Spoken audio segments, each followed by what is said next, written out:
लेके पेशाब की नली तक, आगे आपकी यूरिथ्रा तक कहीं पर भी जलन होगी, आप दर्द महसूस हो सकता है। मिलन कर रहे होते हैं तो कहीं ना कहीं आप बैक्टीरिया को अंदर पुश कर रहे हो। अब वो ट्राई करते हैं तो वो इन्फेक्शन वहां भी जो दवाई दी है वो फिर वो काम नहीं करेगी, उसके अगेंस्ट रेजिस्टिविटी आ जाएगी।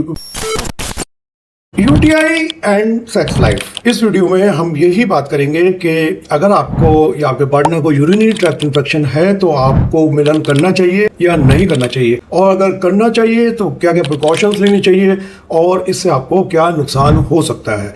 मैं हूं डॉक्टर अली और मैं पिछले 27 सालों से इस दिल्ली में प्रैक्टिस कर रहा हूं। तो यूरिनरी ट्रैक्ट इन्फेक्शन बहुत कॉमन है। जो होता क्या है, किडनी से लेके पेशाब की नली तक, आगे आपकी यूरिथ्रा तक कहीं पर भी इन्फेक्शन हो सकता है। इसके लक्षण क्या क्या होते हैं? तो सबसे पहले तो पेशाब में जलन होगी, सबसे कॉमन सिम्टम तो यही है। पार्ट पे, टिप पे जलन हो सकती है, बदबूदार कोई चीज़ निकल सकती है, आपको वहाँ दर्द महसूस हो सकता है, या फिर बार बार यूरिन की अर्ज लग सकती है, बार बार यूरिन आ सकता है, आपके यूरिन का कलर क्लाउडी हो सकता है, मटमैला टाइप का हो सकता है। ये मोटे मोटे लक्षण होंगे, बाकी टेस्ट से क्लियर हो जाता है सब कुछ। जब आपके पार्टनर को, खासकर फीमेल को यूटीआई है तो आपको मिलन नहीं करना चाहिए। जब कोई इन्फेक्शन है, अब वो इन्फेक्शन है तो वो जगह सेंसिटिव हो जाती है, थोड़ा नाजुक हो जाती है, तो जब आप पेनिट्रेट कराएंगे तो हो सकता है कि भाई वहाँ पहले ही वो एरिया सूजा हो, वहाँ फीमेल को दर्द हो, इंजरी और बढ़ जाए। तो एक कारण तो ये हो गया।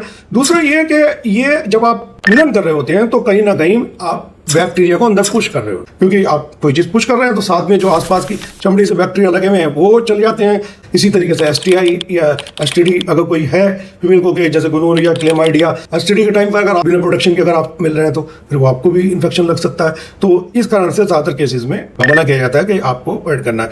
फिर भी अगर बहुत ही आपसे रुका नहीं जा रहा है तो फिर आप फीमेल की मर्जी के साथ प्रोटेक्शन यूज करके फिर आपको दूसरे रूट को ट्राई करना होता है। अगर आपसे बिल्कुल ही रुका नहीं जा रहा है, पहले अगर आप बचना चाहते हैं इससे तो आप पहले यूरिन पास करें, करने के बाद फिर यूरिन पास करें और उस एरिया को अच्छी तरह साफ कर लें। रास्ते बदल बदल के ना करें कि कभी सेम प्रोटेक्शन के साथ इधर चले गए और कभी आगे कभी पीछे। अगर इस तरीके से करेंगे, पीछे का इन्फेक्शन आगे, आगे का इन्फेक्शन पीछे, और यही अगर आप मुंह ट्राई करते हैं तो वो इन्फेक्शन वहां भी लग सकता है, क्योंकि सब जगह का फ्लोरा बैक्टीरिया जो होता है, जो नॉर्मल बैक्टीरिया होता है, वो सब जगह के अलग अलग होते हैं, तो वो री इन्फेक्शन ऐसे में होने के चांस बहुत ज्यादा हो जाते हैं। अब डॉक्टर से कब मिलना चाहिए? देखो भाई, थोड़ा बहुत अगर जलन पेशाब में हो रही है तो और भी कारण हो सकते हैं कि पानी की कमी हो गई हो शरीर में, ठीक है, फीवर के टाइम पे भी पेशाब में जलन रहती है, कुछ दवाइयाँ भी जलन कर सकती हैं, बहुत बड़ी बात नहीं है। तो अगर लग रहा हल्की फुल्की है, कोई ऐसा आपने कोई काम ही नहीं किया है, तो ज़्यादा से ज़्यादा पानी पियो, ये खुद ही ठीक हो जाती है।